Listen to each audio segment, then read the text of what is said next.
Welcome back, ladies and gentlemen, for an episode of Just Another Talk. And on this one, we're going to be talking about Sandra Doorrley, and boy, oh boy, did she step in it. Let's just get right into the video. Sorry, I'm the DA. I was going 55 coming home from work. 55 and a 35. I don't really care. Okay. So you Can you please come over here? This is on a traffic stop, ma'am. Yes, it is. You can call Dennis Kohlmeyer right now.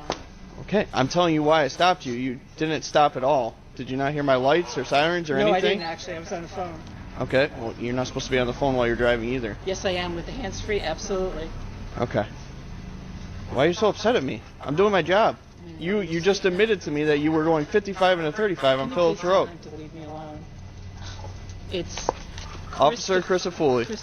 Can you stay over here, ma'am? This is a traffic. This is a legal traffic stop. Do you have your ID? No, it's in my purse. Here. You have your purse right there. No, this is my lunch. So she didn't stop. He was following her. She didn't stop. And got out of her car, pulled in her driveway, is walking around an illegal traffic. Isn't that a felony traffic stop? I don't know. I'm not a cop, but Did you talk to Dennis? It's ridiculous. Hello. Yo, if pulling rank was a person, she just called his boss like, yo, can you handle this shit? I'm not trying to deal with this right now. Like, Sir? Good. Ma'am, can you please stay at the back? This is legal traffic stop. Can you please stay over here? Hey, baby, could you move over here? Sir, I stopped her for going 55 and a 35 on Phillips Road. On Phillips Road. And Coming she home from failed work. to stop. She drove all the way back home and parked in her garage. And now she's not complying with any of my commands. Ma'am, do not go inside. Oh my God. first off, why is he not suplexing her and putting her and cuffing her? She is not listening. Maybe not suplexing. That's a little bit. That's a bit much. But come on, bro. Like,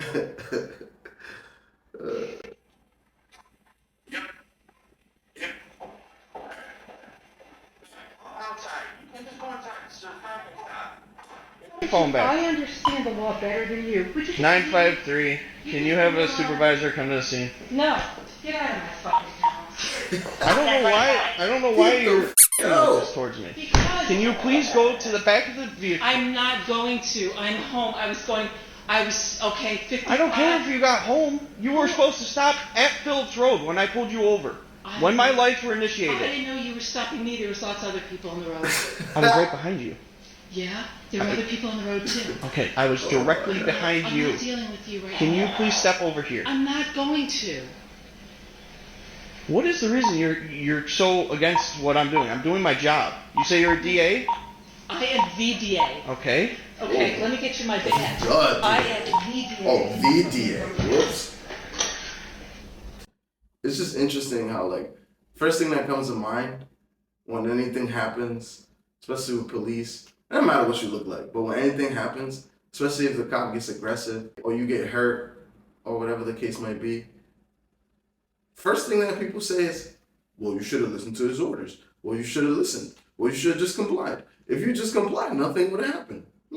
That's interesting. This is a perfect example of he's well within his rights. Like, as a matter of fact, it is a felony. It should be a felony stop because you didn't stop for the cop. Like, that's number one. Her audacity is impressive.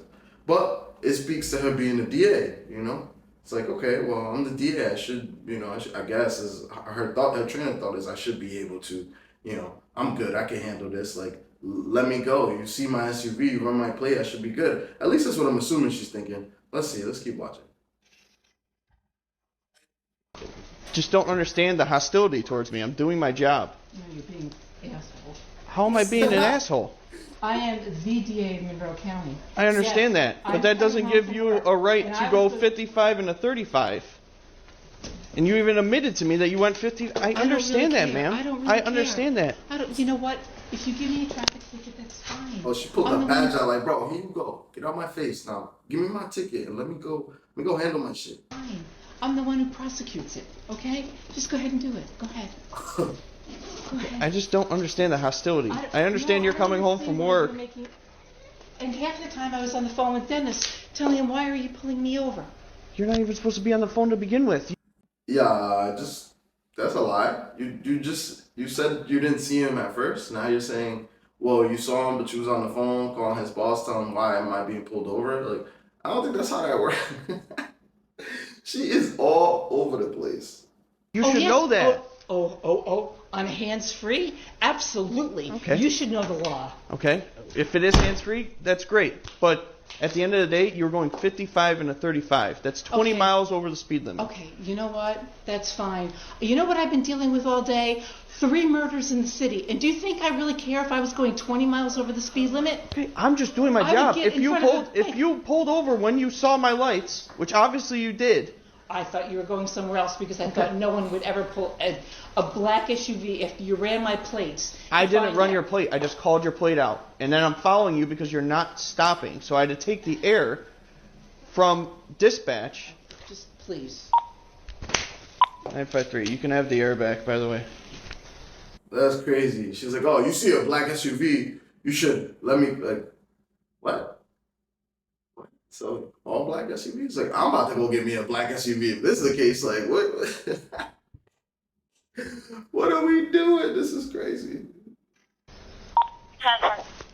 Just come outside over here. No, I'm not going outside. Okay. I'm waiting for you just to leave. Well, I'm having a supervisor come because that's what my chief told me to do.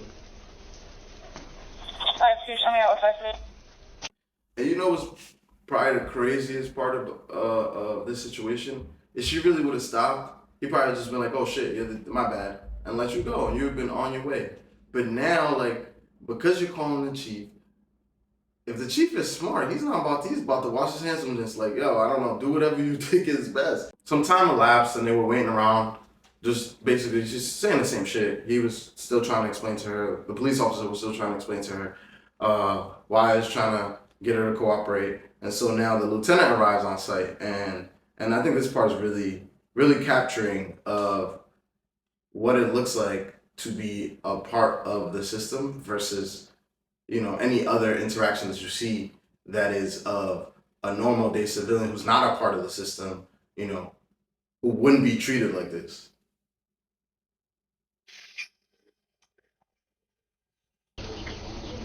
I'm still rolling, so. Yeah, you, I mean, it's your traffic stop. I'm not going to tell you how to handle it. Yeah. Which feels necessary.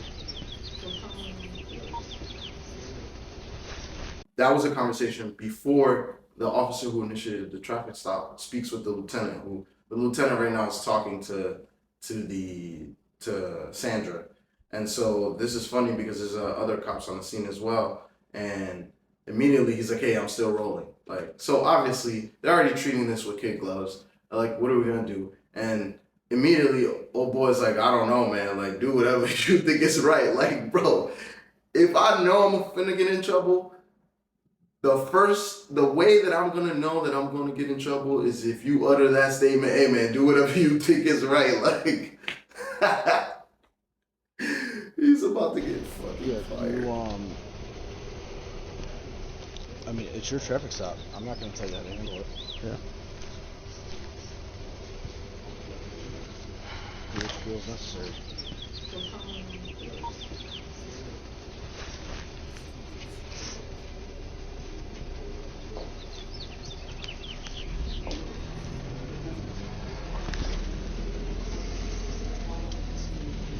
I'll wait till LT is done talking. I mean, 17, I can start for the unknown. 717, 10 front. Looks like it's an open line on a cell phone with people that were yelling to one another at the tennis court area. yeah, he got out of the vehicle, everything. So, I mean, 10 for all advice. I explained to her. I mean, she knew exactly that she was going 55 and a 20 or a 35. She said it. She didn't just know. She even called the chief. So So it's like, you know, like, I got a phone call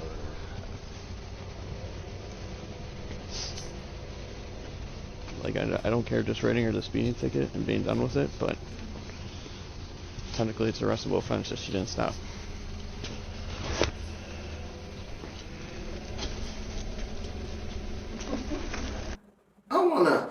want to take a moment and shout out that cop. I think his name is Christopher Foley, if I'm not mistaken. His last name. And so it's like he wants to do something.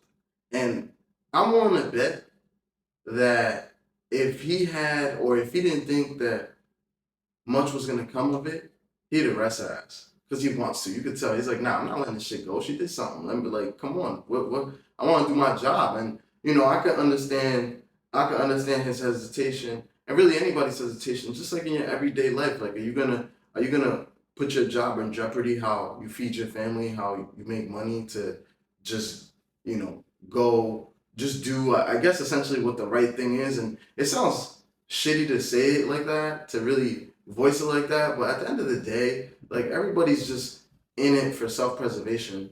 I think that's why, and this could be a whole other podcast, but that's why we got a lot of shit going on. People don't have the accountability to stand up and do what's right, even if that means, like, possibly, I guess, getting in trouble, which sucks when you say it like that. But over time, you would think that enough people speaking out, there would be no more trouble, because you're weeding out these roots. What happens if she was speeding and hit somebody in a crosswalk? Like, do you think she would come out clean, or you think she'd try to cover it up? She's already pushing her position on him for just a speeding ticket. Like, for just, like, stopping. Just stop, show me your badge. You don't think they let you go? Like, come on.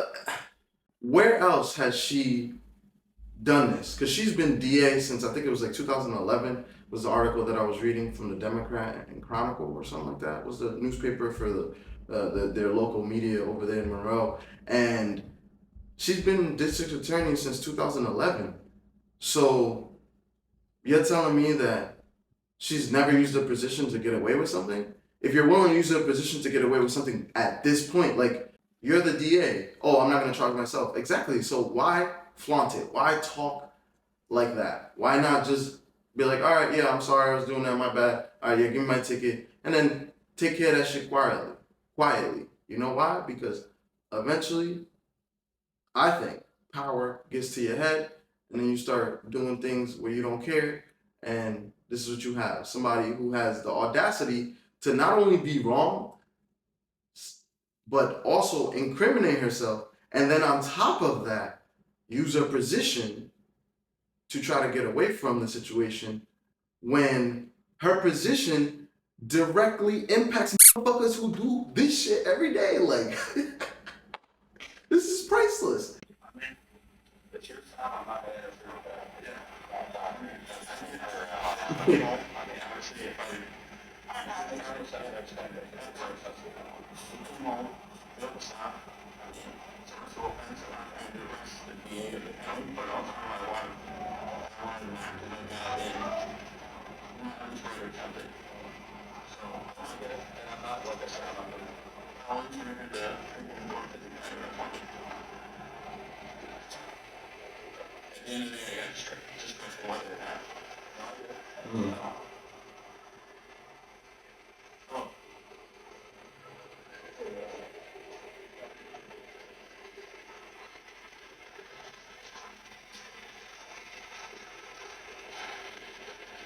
You see the LT come up to him at the end and say, this is your traffic stop. I don't want to tell you what to do. Like, come on, LT. Like, throw her ass in jail, okay? Lock her ass up. My only question is, if she wasn't DA, if she was anyone else, I don't care what they look like, right? Whether black, Hispanic, white, Asian, don't matter, whatever it was, transgender, gay, all of that, right? Would they have gotten the same level of respect, quote unquote, and that level of nonchalantness about what just happened? I'm willing to bet that most people are going to agree with me and say, hell no. They would have gotten their ass beat. It would have been guns drawn. Get out of the vehicle. Open the door. Turn the car off. Open the door. Like, get on your knees now. Like, oh, this is crazy. I cannot believe that she really went to that length. What's really impressive is her disregard for the actual police officer and what he's doing, right? Not the law, right? I'm talking about the fact that there is a camera on his chest. You can see it. You know he's recording. And so what I genuinely don't understand is in the time that we live in now, you would think that knowing that he's recording, or just the thought that he might be recording and this might be on camera, and the job that she does, where I'm pretty sure she's seen things like this before, people on camera saying and doing ridiculous shit. She's probably convicted people and was able to say, look how you were acting. And so her disregard for that camera, to me, is more impressive than her thinking that her position would get her out of it. But to make us think about it, be in the wrong, and then go to this level, it really makes me wonder, what else have you done? Or like, if it's something more serious, would you really care? She didn't handle this in an okay manner. Oh, I'm dealing with murders. I'm dealing with this. I'm dealing with that. Like, okay, that doesn't excuse the fact that he was right. He's just doing his job. And if you were smart, you'd have just cooperated and been like, like, whatever. What's the worst that can happen? Even if you do get the ticket, it's a speeding ticket. You used the dull tool when you really needed a tool of precision to be able to handle the situation, and it would have just been gone. So that's really my takeaway. Don't forget, the merch store is up. It's official. Come on, guys, go get you something. You know you're gonna look official. Thank you for watching the video. Like, subscribe.